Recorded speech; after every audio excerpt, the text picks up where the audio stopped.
Hello guys. तो इस audio में आप सुनेंगे इंडियस 103 की पूरी कंसेप्चुअल डिस्कशन। ओके, सो एके सर के स्टूडेंट हैं जिन्होंने ये रिकॉर्ड की है, वॉइस की है, तो ये बन चुके हैं, मेरी फ्रेंड है। ओके, तो आप सुनिए आगे। तो all the best guys. Ind AS 103 which talks about business combination. अब इसमें दो चीज़ होती है। पहले तो there are two ways in which you can acquire a company. Either you buy a lot of shares कि तुम्हारा holding becomes more than 50%, or you buy their assets and liabilities. अगर तुम लोग शेयर्स बाई करते हो ना तो सामने वाली company is still existing, but if you buying assets and liabilities then सामने वाली company stops existing. Okay, now जो फर्स्ट डे का होता है ना transaction, when you are actually buying, date of acquisition वाला, that is covered under this Ind AS which is Ind AS 103। उसके बाद सब्सिक्वेंट ईयर्स में जब भी कंसोलिडेटेड फाइनेंशियल स्टेटमेंट्स बनाना होता है, which only comes in case you have acquired through purchasing shares of that company, then you will go in CFS wala index. You won't come in this index. Okay, now this index is honestly not that difficult. पहले तो हम ये पता चल गया। now how do you know if you have acquired a business? अगर तू वो बिजनेस का इनपुट प्रोसेस आउटपुट तीनों चीज़ लेवे, दैट मीन्स कि हाँ you have acquired a business. If you have only acquired a shell company, उसका टेक्निकली कोई आउटपुट प्रोसेस है ही नहीं, सो उसको बिजनेस एक्विजिशन नहीं गिनेंगे। And also there is something called asset acquisition, for which you will see the concentration test. Concentration test में क्या होता है ना, we'll see के जो assets PC तो अपन ने जितना भी दिया वो दिया, but then we'll also see के सामने कोई ऐसा है क्या कि बाकी सब तो सब चिटपुट चीज़ है, एक major asset आ रहा है। So technically I have only paid for that asset.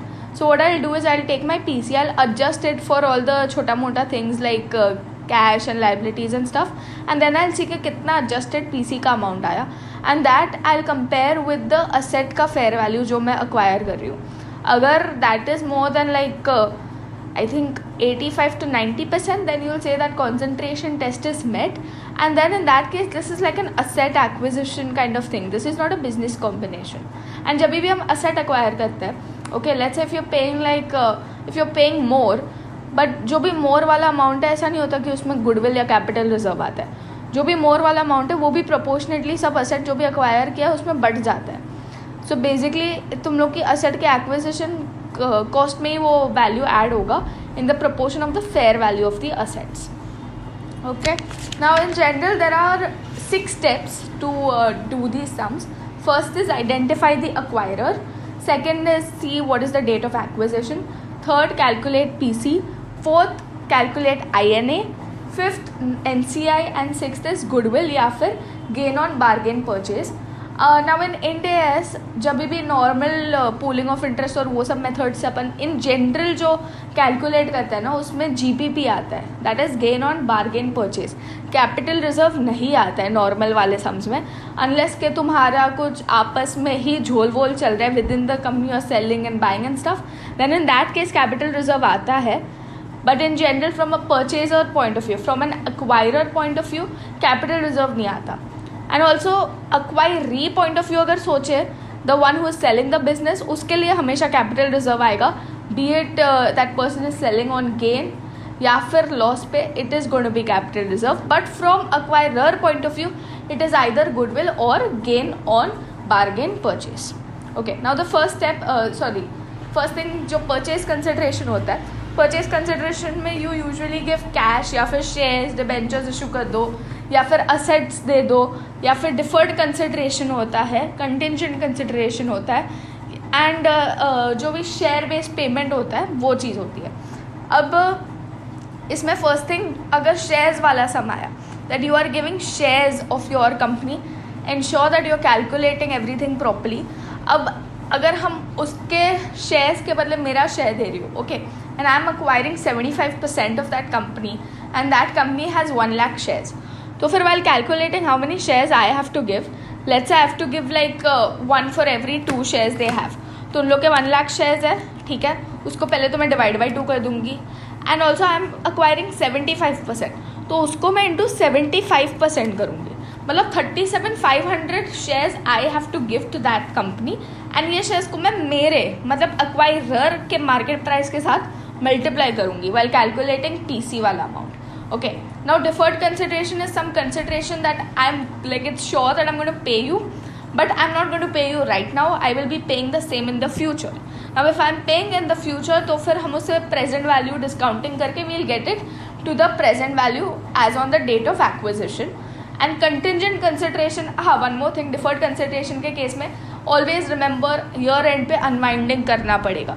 And जब भी unwinding करेंगे तब entry आएगी deferred P&L to deferred consideration. So unwinding के टाइम हमारे INA purchase consideration वो किसी को इफेक्ट नहीं करेगा. टेक्निकली ये PC वाली एंट्री सिर्फ day 1 पे आएगी and in exceptional circumstances some other day, but usually only day 1. तो अनवाइंडिंग के टाइम PC कुछ इफेक्ट नहीं होगा. Okay, now contingent consideration is something जिसमें इफ्स एंड बट्स बोला हो कि तू फ्यूचर में you will do this much sales, then I will give you so and so consideration. So ये जो कंटिंजेंट कंसिडरेशन होता है, it is not for sure that you going to get it. And ये हमने usually fair value पे हम लोग को क्वेश्चन में दिया होगा कि फेयर वैल्यू क्या है वो कंसिडरेशन का, एंड वो फेयर वैल्यू पे ऐड करेंगे. एंड अगेन कंसिडरेशन ठीक है बाद में रीवैल्यू करते हैं. नाउ अगर कंटिंजेंट कंसिडरेशन कोई वेरिएबल फॉर्म में दिया है, दैट इज़ ऐसा बोले कि कैश या फिर variable number of equity shares, then हम रीमेजर करते हैं एट योर एंड.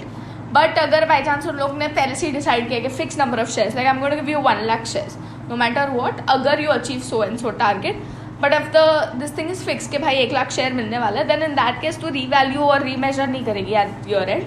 वो ठीक है, वो जैसा है वो वैसा है. Fine. Now after this there is अगर बाई चांस ऐसा कुछ क्वेश्चन बोले कि कोई एम्प्लॉय या CFO को तुम लोग ऑफर दे रहे हो, it is usually in their employment capacity, तो उसको PC में इंक्लूड मत करना. अब शेयर बेस्ड पेमेंट कैसा होता है? Right now the old company has issued SBP to its employees and those employees are not share holders as of today, but उन लोग का ऐसा कुछ बोला होगा कि तू 3-4 साल you waste and then once you are done like with your 3-4 years का period, then I will give you some shares. तो लेट्स से अगर कोई पुरानी कंपनी का SBP चल रहा है, ओके, एंड हम लोग उसको अक्वायर कर रहे हैं, अभी तक वो वेस्ट हुआ नहीं, अभी तक उनको शेयर्स नहीं मिल रहा है, it is in the process, still few years to go. But if I am acquiring, तो जनरल रूल इज कि जो भी पहले वाला SBP है, डेट ऑफ एक्विजिशन के पहले वाला जितना भी रिजर्व हो, जितना भी खर्चा ड्यू करके उसने बुक किया है, that will B part of your PC. Now in general transactions कैसा होता है ना, हम रिजर्व्स को टेक ओवर नहीं करते, एंड SBP का खर्चा क्या होता है, SBP रिजर्व में जाता है. So technically what happens is INA calculate करते time I am just doing what am I doing? I'm doing asset and liability. I'm not actually taking into account the reserve part. So इसलिए इसका भी effect देने के लिए मैं इसको PC में ऐड कर देती हूँ, जितना भी प्री वाला SBP रिजर्व होगा. ओके, एंड इसको भी हम प्रपोर्शनेट करेंगे. लेट्स से अगर 5 साल का SBP रिजर्व है, 2 साल उसने बुक कर दिया, उसने जितना भी बुक किया वो मैं मेरे PC में एडजस्ट किया, एंड फिर उसके बाद जो भी 3 साल मैं बुक कर रही हूँ, that I will book in my this thing and then I will be paying, I'll be giving the shares to the employees. And yeah, this is fine. And अगर by chance कुछ ऐसा बोले कि वो जो रिजर्व है, पहले वो रिजर्व 5 लाख का ही था, बट अब मैंने 8 लाख कर दिया और मैंने उसका वेस्टिंग चेंज कर दिया अक्वायरर कंपनी ने, तो कुछ नहीं, जो भी उसका नया वेस्टिंग किया होगा माइनस जो भी पुरानी कंपनी ने ऑलरेडी बुक कर रखा है, फिर उसके अकॉर्डिंग देखो कि नई कंपनी को कितना बुक करना चाहिए.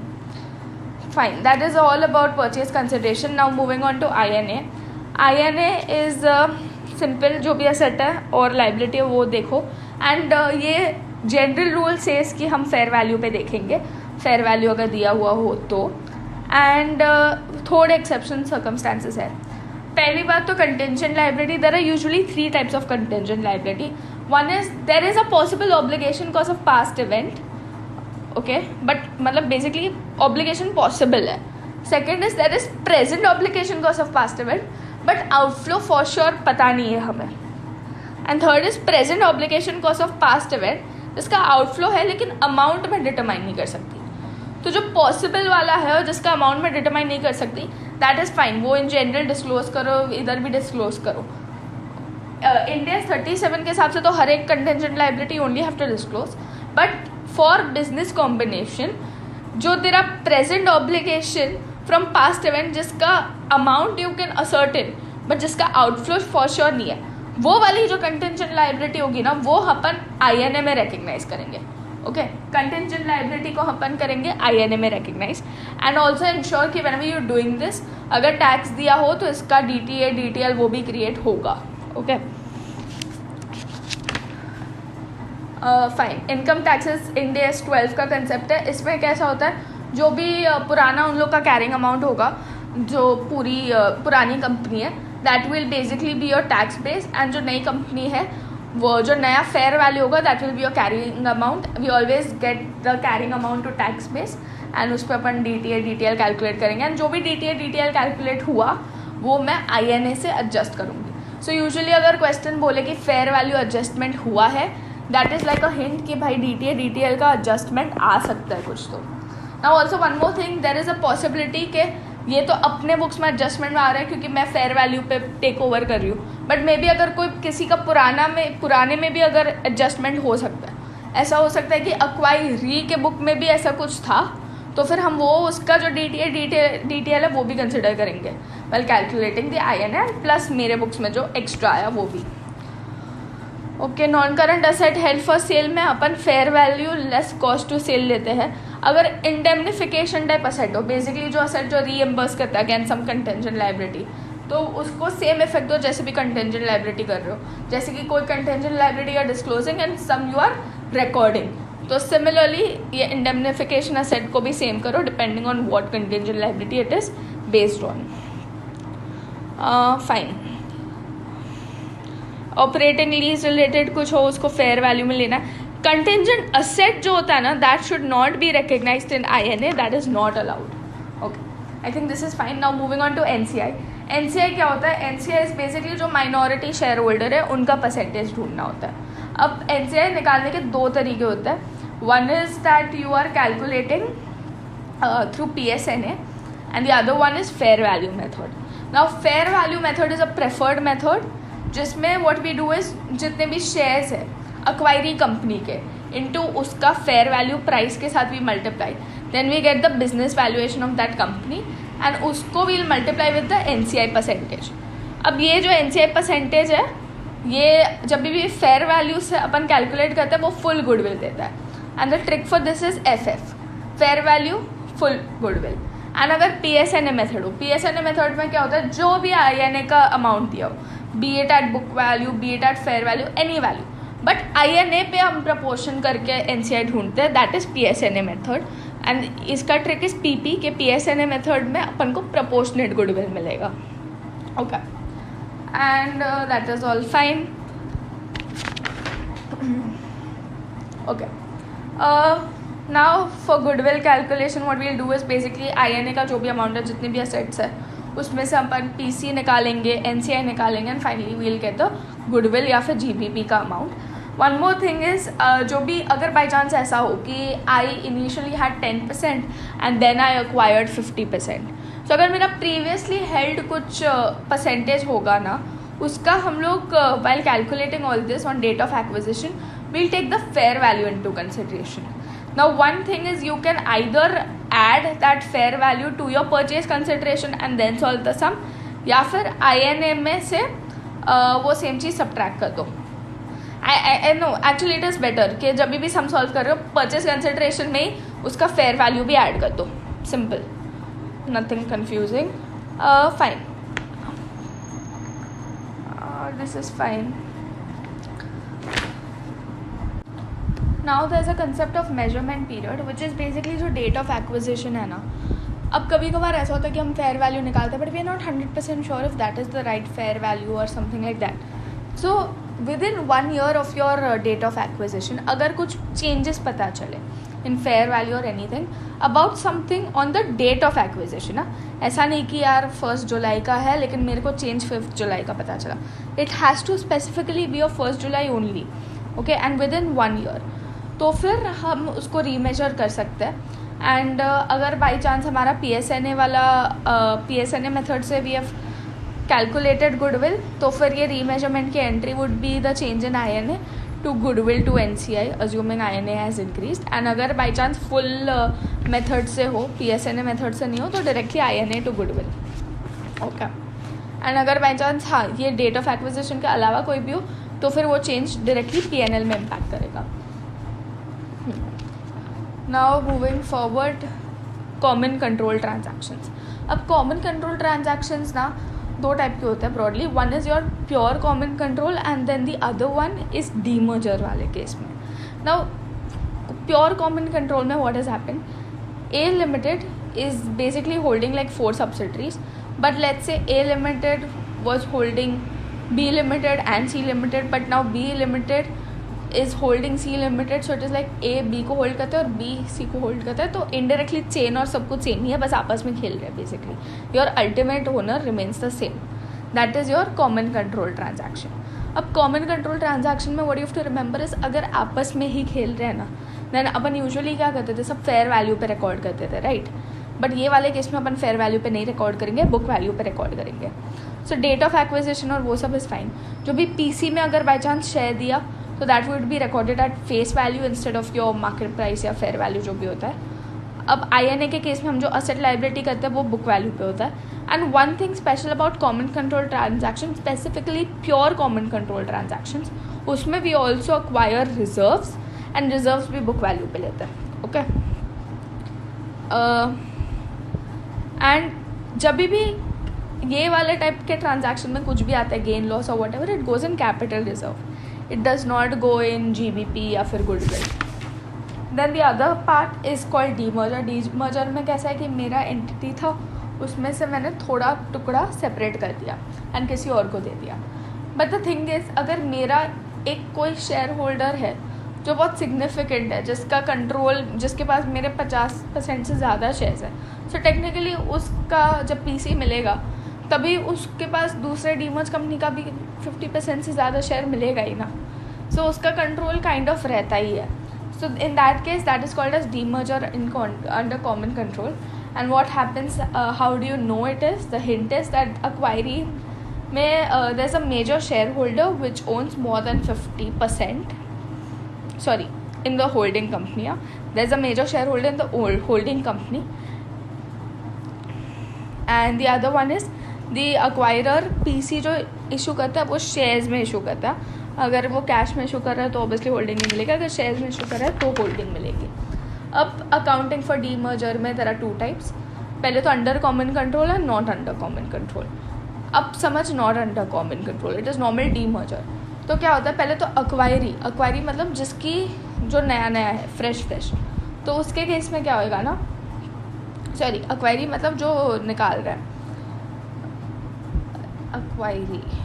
अच्छा हाँ, ये वाले केस में ऐसा हो गया कि अक्वायरी टेक्निकली मेरी बड़ी कंपनी है, अक्वायरर मेरी टेक्निकली छोटी कंपनी है. बिकॉज मेरी बड़ी कंपनी डीमर्ज हुई and then acquirer is my resultant company. So acquiree के पॉइंट ऑफ व्यू से क्या आएगा, मेरी लाइबिलिटी थोड़ी चली गई टू असेट्स. मैं लाइबिलिटी बुक से निकाली और असेट बुक से निकाली, एंड हमेशा ये भी बुक वैल्यू पे होगा. There is not going to be any reserves, क्योंकि ये डीमर्जर का केस है. And one thing is there कि कुछ भी बैलेंस आया, बी इट ऊपर या नीचे, it will be adjusted in capital reserve. And acquirer point of view से, दैट इज़ रिजल्टेंट कंपनी के पॉइंट ऑफ व्यू से, it is going to be the normal वाला जो अपना होता है ना, PC, फिर INA at fair value, NCI and goodwill या GBP जो भी आता है वो वाला. Now the second type is demerger under common control. अब be it under common control, not under common control, anything, acquiree के बुक्स में तो हमेशा सेम ही रहने वाला है, which is liability to asset and balancing figure will go in capital reserve. Other कोई और रिजर्व्स ट्रांसफ़र नहीं होंगे in case of demerger. Okay. But अगर हम रिजल्टेंट कंपनी की बात करें, in case of demerger under common control, okay, in that case what you do is, जो भी तुम असेट ले रहे हो वो बुक वैल्यू पे लोगे, फेयर वैल्यू पे नहीं लोगे. एंड लाइबिलिटी भी बुक वैल्यू पे लेंगे. PC इशू जो भी करेंगे वो शेयर प्राइस पे करेंगे, बट हम कोई रिजर्व्स नहीं लेंगे. अदर रिजर्व्स है बेसिकली, कैपिटल रिजर्व तो आएगा ही, other reserve. So in short the difference is कि डीमर्जर का कोई भी सम हो, we are not taking any reserves from the acquiree company. Okay. But the only case where we are taking reserves from the acquiree company is जब pure common control वाला transaction हो. That is the only time we are taking reserves. But other thing is जो हम लोग book value पे ले रहे हैं that is common in case of all. सब में अपन बुक वैल्यू पे रिकॉर्ड करें जब भी आपस का रिश्ता हो तब. हाँ ओके. कैपिटल रिजर्व ही आएगा. इन दिस केस एंश्योर की balance sheet and everything is doing it well. Now we have something called reverse acquisition. इसमें क्या हुआ, एक बंदा दूसरे को अक्वायर करने जा रहा था लेकिन खुद ही अक्वायर हो के आ गया. दिस हैपन्स यूजुअली जब मैं ज़्यादा प्रोपोर्शन में शेयर्स दे रही हूँ. Like I am saying I give you 2 shares for every 1 share you have, something like that.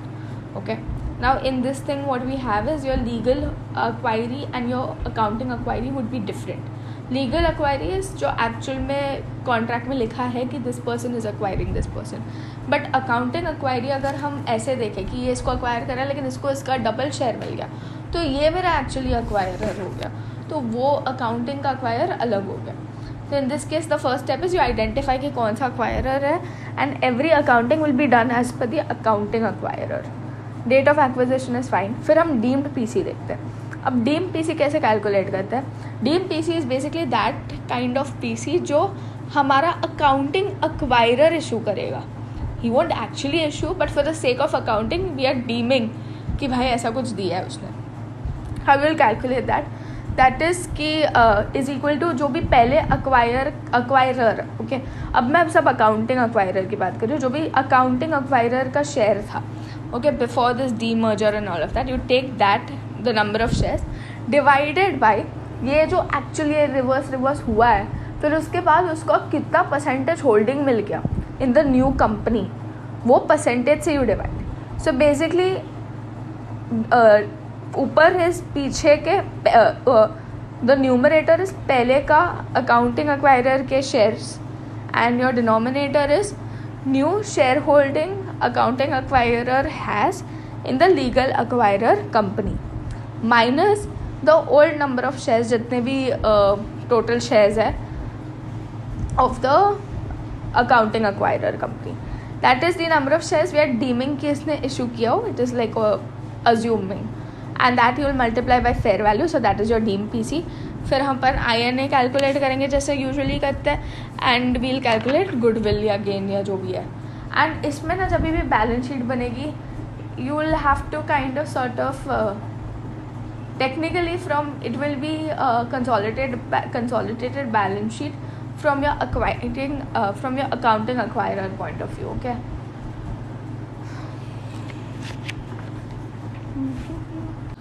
अब अगर ऐसा बोला हो कि 2 कंपनी है, 2 कंपनी आपस में मिलकर तीसरी कंपनी बनाने वाली है, तो अब ये तीसरी कंपनी को कैसे डिस्ट्रीब्यूट करेंगे उसका पहले तो नॉर्मल पीसी निकालो दोनों का ऐड करके and then you will basically distribute this into this total PC वाला amount in the ratio of the net assets of both the companies. Okay, and इसमें in general तो ठीक है, but एक ऐसा केस है जिसमें 2 कंपनीज मिलके तीसरी कंपनी हो रही है, बट जो 2 कंपनी है ना उसमें से एक कंपनी जो भी बड़ी वाली कंपनी है that company is actually going to hold and control this everything. So technically these were the acquiring companies and acquirer was your new company, but it would be controlled by one of the acquiring companies. So kind of ये reverse वाला चीज़ हो गया, reverse accounting जैसा चीज़ हो गया. So ये वाले case में हम वापस वो देखेंगे कि वो परसेंटेज शेयर होल्डिंग कितना है उसका नई कंपनी में, उसके हिसाब से हम डिवाइड करके बनाएंगे डीम पीसी और वैसा सब आएगा. Okay,